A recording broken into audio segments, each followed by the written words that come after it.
आज आपण भारताच्या पहिल्या महिला शिक्षिका आणि थोर समाज सुधारिका क्रांतिज्योती सावित्रीबाई फुले यांच्या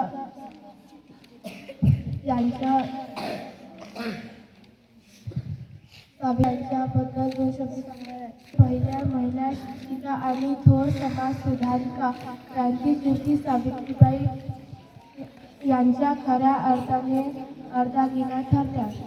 ज्या काळात स्त्रियांनी शिक्षण घेणे पाप मानले जात असे त्या काळात सावित्रीबाईंनी शिक्षणाची मशाल पेटविली.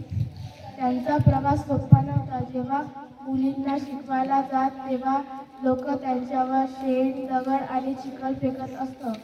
पण सावित्रीबाई डगमगल्या नाही. त्यांनी आपल्या पिशवीत दुसरी साधी सबळ ठेवली, पण मुलींचे शिक्षण थांबवले नाही. 1 जानेवारी 1848 रोजी त्यांनी पुण्याच्या भिलवाड्यात मुलींची पहिली शाळा सुरू केली. सावित्रीबाई केवळ शिक्षिका नव्हत्या, तर त्या एक कळव्या मनाच्या कवयित्र्या आणि थोर समाज सुधारिका पण होत्या. अनाथ मुलांसाठी आश्रम काढले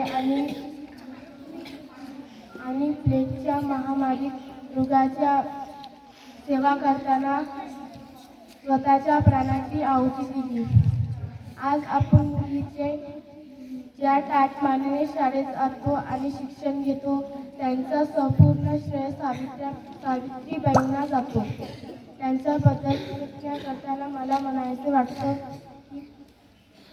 शेण चिखलाचे रुसून मारा, ज्ञानाची गंगोत्री आणली घरा. शेण चिखलाचे रुसून मारा, ज्ञानाची गंगोत्री आणली घरा. स्त्री शिक्षणाचे रोपटे लावून उथळला हा देश.